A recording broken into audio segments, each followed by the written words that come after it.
My healing journey has not been a quick fix process by any means. Truly, I don't think there is such a thing as a quick fix healing. But what I did find for myself was an exit route to help me move out of my suffering. Now, my rock bottom was like falling down a water well and being stuck there at the bottom. And it was a dark, cold, and lonely. And at times I felt as if I was drowning in my own tears. And with no other place to look than to look above me. There was a moment when I glanced up and in a split second, far off into the distance, I saw light. I saw possibility. I saw I had a choice to make. And I did. I decided to stop oscillating between either pushing my life further into the future or putting it on hold in the past, all because of how I was feeling about myself. I decided enough was enough. Hating myself was no longer an option for me. I decided that my yearning to live a happier and be more in the present was actually what I truly desired, and nothing was going to go and get in the way of that. And so I had made my choice. I took a hard turn off the highway of suffering and began travelling the path less travelled.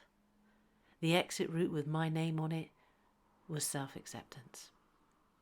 And you'll know if you have taken a true exit route, because it takes you on a self-discovery journey that needs commitment.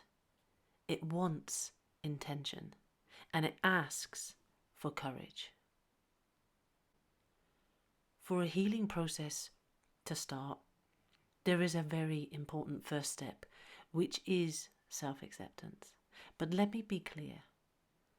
The acceptance that I'm referring to is not about being okay with any form of abuse and pain that you may have suffered.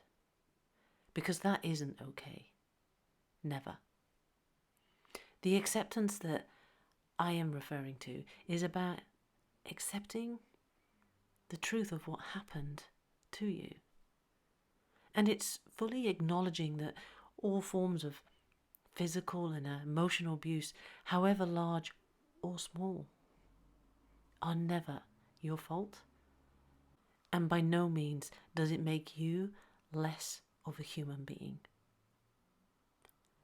Feeling broken, damaged, and unworthy of love was what I was experiencing in my inner world. And that had me struggling daily to feel joy, and sometimes I found it impossible. I was accustomed to living life with this constant inner battle. And it was destructive to the point that even entertaining the idea of being kind and loving with myself, that felt alien.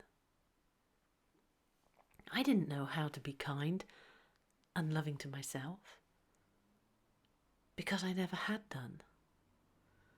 I hadn't done it anyway with true feeling behind it. How could I love me when I didn't even know me? I knew if I wanted an internal shift to happen, that I had to learn how to feel differently on the inside. And to do that meant I needed to meet Rachel. I needed to get to know her and her inner battles and beliefs.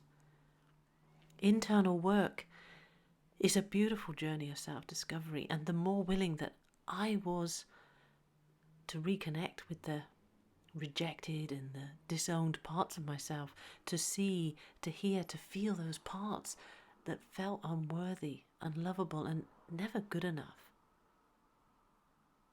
Something unexpected and beautiful began to emerge from deep within me. A newfound depth of self-compassion. My exit route out of suffering continues to be my return journey back home to me.